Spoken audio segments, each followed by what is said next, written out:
towards Tawheed. They tried convincing his uncle Abu Talib. They tried ridiculing, mocking upon Prophet Muhammad sallallahu alaihi wasallam. They tried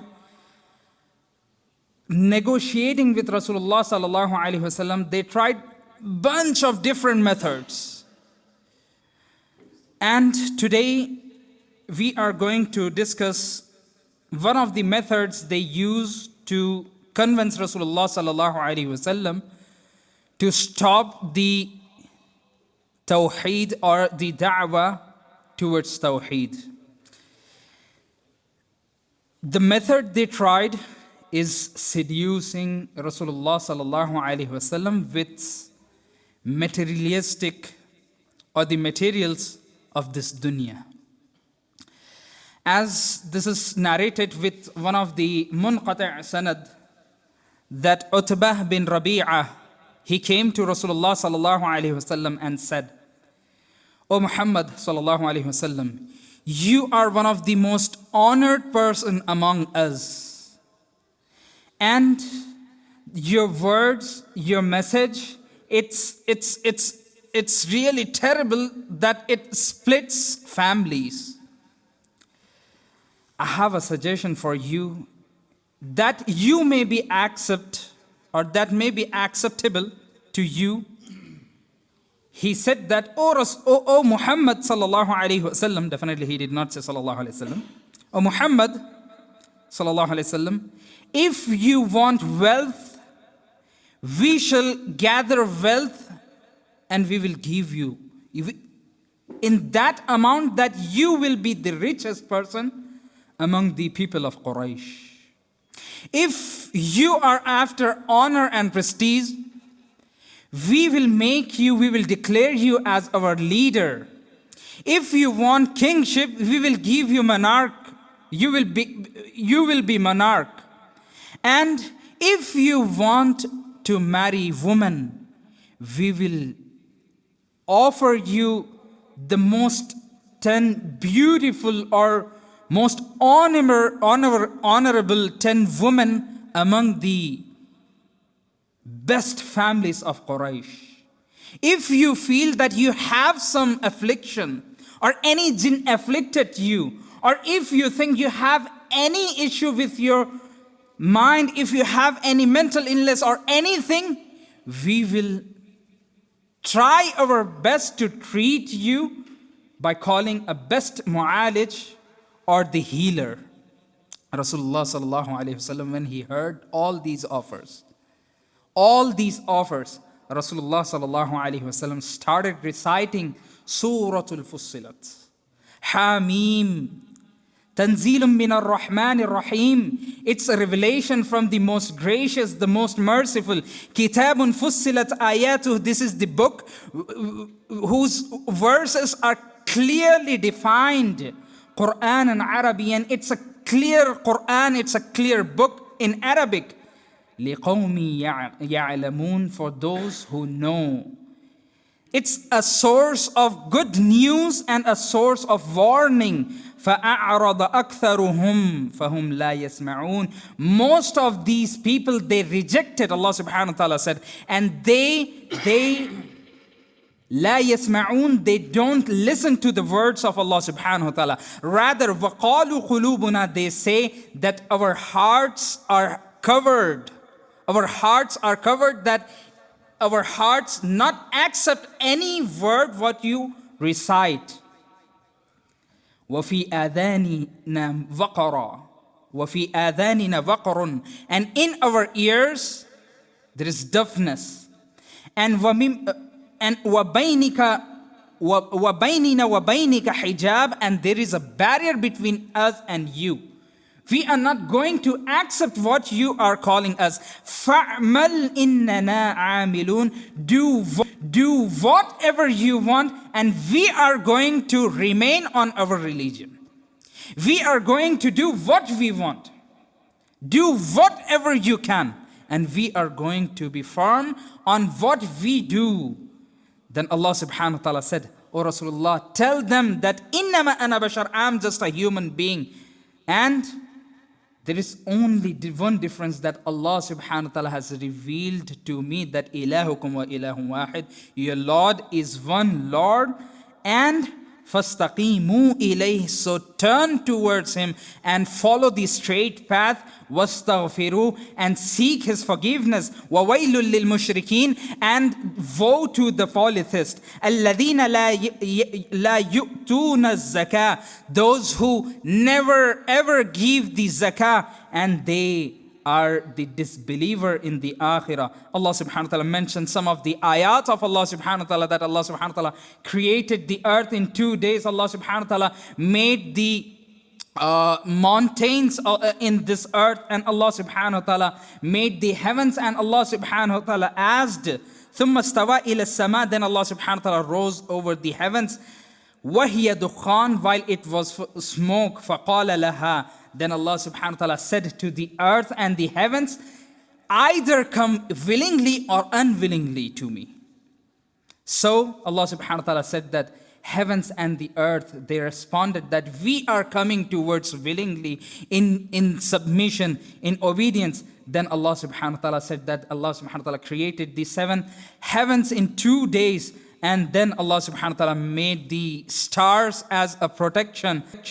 Then Allah subhanahu wa ta'ala said, فَإِنْ أَعْرَضُوا, even after listening all these ayat, signs, all these, even after witnessing all these signs from Allah subhanahu wa ta'ala, still if you are turning away from Allah subhanahu wa ta'ala, then أَنذَرْتُكُمْ, I'm warning you against the adhab, against the torment of cry or of thunderbolt.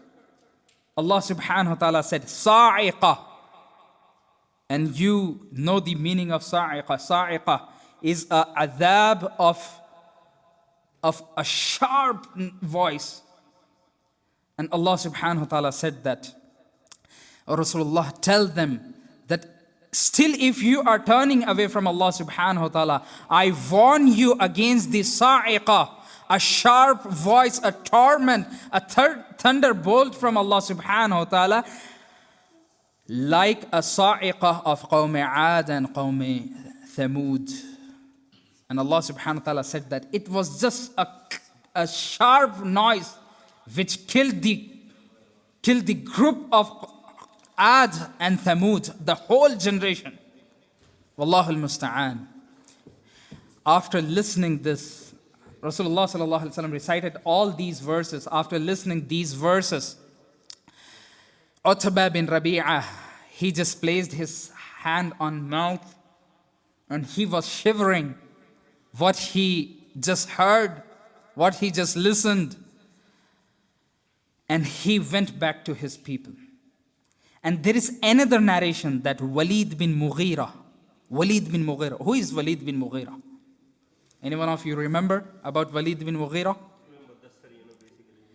Yeah. And there is one story we did in previous durus. Anyone remember about that? It's related to the time of Hajj.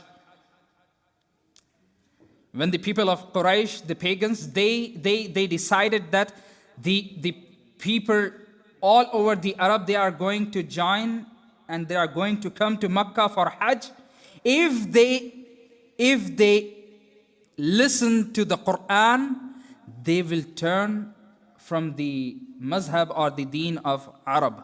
They will accept the deen of Muhammad sallallahu alaihi wasallam. So it was Walid bin Mughira who they were deciding that we have to call Muhammad sallallahu alaihi wasallam either as Sahir or Majnoon, as a magician or as a mentally ill person or this or that. And Walid bin Mughira, he was by himself, he was pagan, but he was still rejecting all the ideas. No, Muhammad sallallahu alaihi wasallam, Muhammad is not a magician. His words are not like the whispering, the spell. He said that no, Muhammad is not a Majnoon, he is not a crazy person. His word has some wisdom. No, Muhammad is not a magician. He is not spelling anything. He is not crazy person. He is not Majnoon. He is not this. He is not that. Walid bin Mughira was the one who was rejecting all these ideas. And And you know, there were two sons of Walid bin Mughira, and they both were companions. Anyone of you know their names? Khalid bin Walid. But he accepted Islam very later. But the another son, his name also Walid. Walid bin Mughira.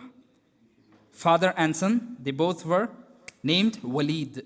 Walid bin Walid, he was a strong companion and he accepted Islam very early. Khalid bin Walid, he accepted Islam. He was literally strong companion, but he accepted Islam after really a long time. But Walid bin Walid, he accepted Islam very early. Walid bin Walid, he came to Muhammad sallallahu alaihi wasallam. He said, "O Muhammad, stop preaching this, what you are preaching."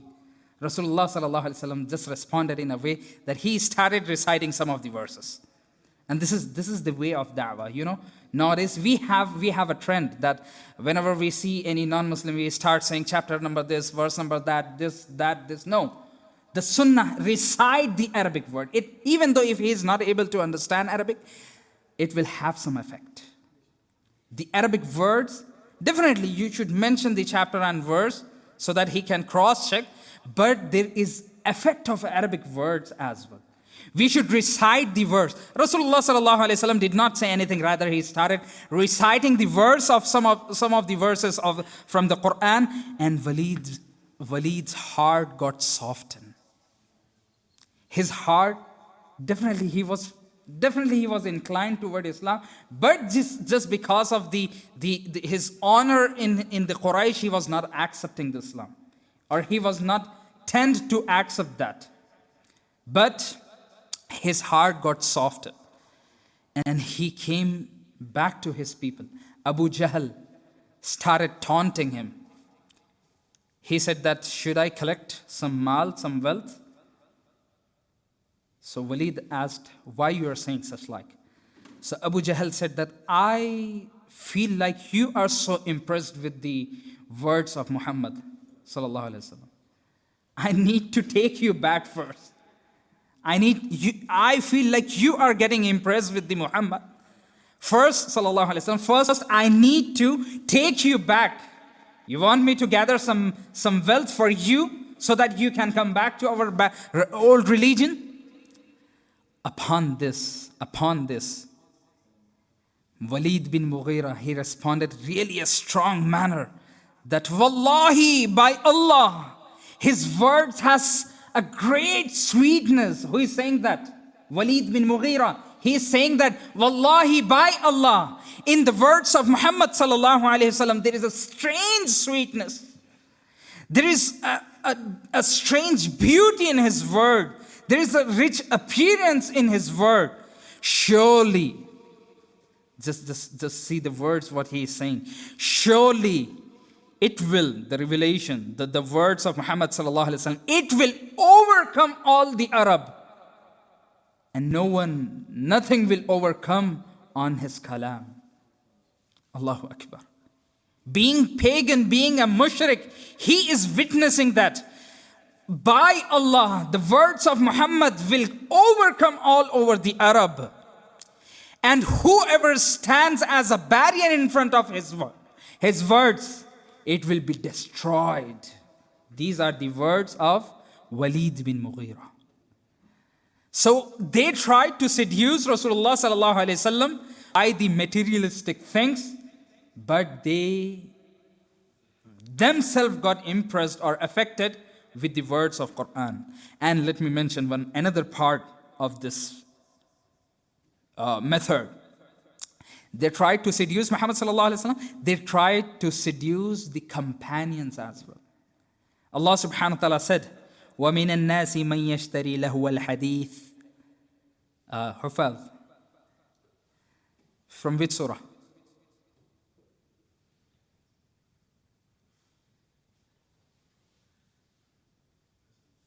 وَمِنَ النَّاسِ أَلِفْ لَامْ مِيم. It starts with this. No. Subhanallah.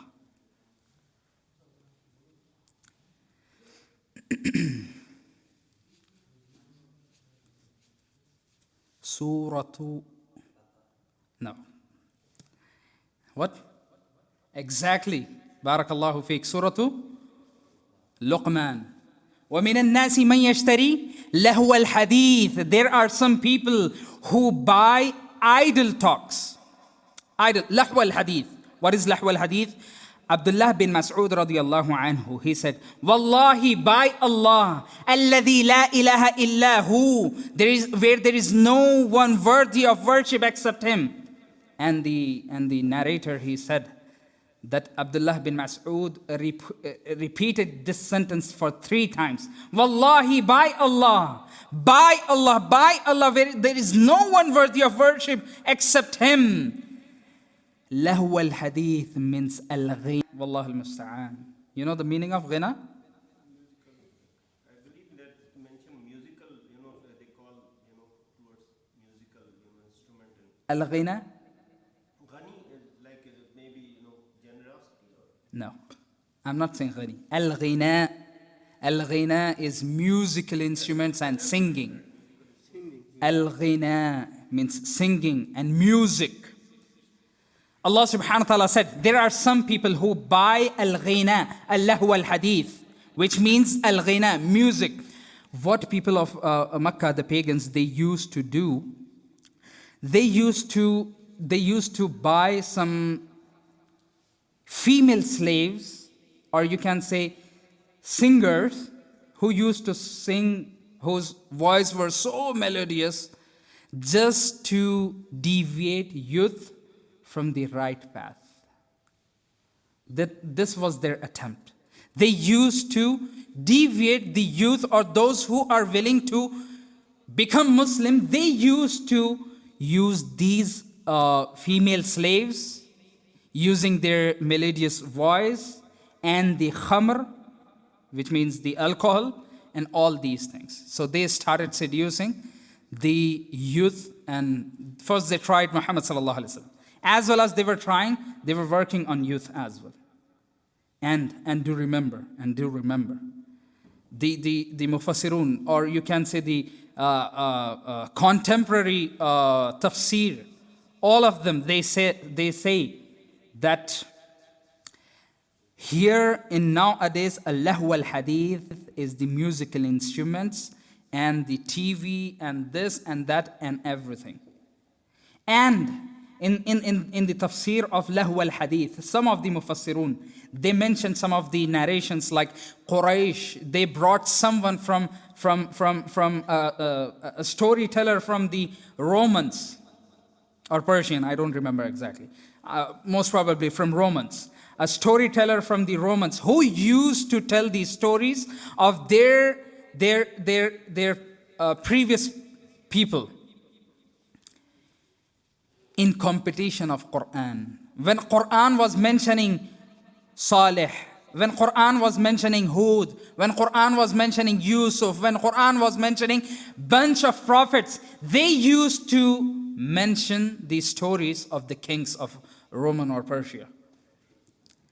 And they tried to deviate people from the prophets towards those kings. So the point here is, nowadays, there are bunch of series, Wallahu al-musta'an, there are bunch of series which has music, this and that, a lot of un-Islamic things. And people believe that these series makes our iman strong. While they have to read Quran and Sunnah, they must read the Seerah of Rasulullah sallallahu alaihi wasallam. They must read the Seerah of companions. They must read the Seerah of Muslim emperors. Rather, what they do, they simply watch such series which has a lot of haram things involved. And do remember, this is also considered as lahu al-hadith. Just because it has music, it has a lot of sins involved in it. You will see a lot of non-mahram women. You will witness a lot of sins during these series. So these are also considered as lahu al-hadith. And the purpose of pagans were just to stop Muslims listening the Quran, And the same thing is happening. We are following all these series and these music things and all these things, and we are skipping listening the Quran. Allah al-Musta'an. So the whole conclusion so far here is, when we start practicing on Islam and when we start preaching Islam, we will find a bunch of barriers. And one kind of barrier is seduction, either from human beings directly, or there are two things we never consider. That is shaitan. Allah subhanahu wa ta'ala said in Surah 2, I'll ask Hufaz again. These are just last few points. Okay? Then inshallah we are going to finish our this. Allah subhanahu wa ta'ala said, وَاسْتَفْزِزْ مَنِ اسْتَطَعْتَ مِنْهُمْ بِصَوْتِكَ. Surah? Don't use the phones. Don't search in the phone. You can turn the pages. Yeah. Surah 2. It's about Iblis, Shaitan. Allah subhanahu wa ta'ala is discussing. I can tell you it's on the right page, some kind of bottom side. This is how I remember. Surah 2. Quick. They are so desperate to leave the dars. Subhanallah. Allah al-Musta'an. Sorry? No. A little bit more. Surah 2? Isra. Surah al-Isra. 17th surah. Right? Yep. That's right. Allah subhanahu wa ta'ala said to the Iblis, when Allah subhanahu wa ta'ala expelled Iblis from the Jannah, when Allah subhanahu wa ta'ala exiled Iblis from Jannah, Allah subhanahu wa ta'ala said that, وَاسْتَفْزِزْ. Incite with your voice. Come in front of my slave with your voice. And in the tafsir of this verse, all the mufassirun, they said that by singing, by the musical instruments, by all these things, Allah subhanahu wa ta'ala gave permission to the Iblis. Come, tempt my slave. Come and tempt my slave with all these instruments, with all these methods. And those who are having strong belief, they will not fall into your trap. Allah subhanahu wa ta'ala challenged Iblis. My slave who are having strong belief, they will never fall in your trap. You come with all the attractive things. You come with all the bisotic, with your voices, with your music, with your singing and everything. But my slave, those who are having strong belief, they will never be influenced with all these traps. So the conclusion is that when we start practicing Islam, we will find shaitan coming in our way, stopping us with many different ways. And the second thing, our own nafs. Inna nafsa la ammaratun bisu. Allah subhanahu wa ta'ala. Which surah? I know it's favorite surah of Isa. Inna nafsa la ammaratun bisu. Surah to Yusuf, exactly. Allah subhanahu wa ta'ala said that the nafs, it tempts or it inspires toward the sins, toward the wrong things. So when we start practicing and start preaching Islam, shaitan will come with a lot of different methods. Even our nafs also become a barrier. Tempting us for this and that. At the end, I invoke Allah subhanahu wa ta'ala that may Allah subhanahu wa ta'ala give us tawfiq to understand the seerah and to act upon the sunan of Rasulullah sallallahu alaihi wasallam. And may Allah subhanahu wa ta'ala preserve us from the traps and different methods of shaitan. And may Allah subhanahu wa ta'ala bless us, bestow us with a strong belief. أقول قولي هذا استغفر الله لي ولكم ولسائر المسلمين.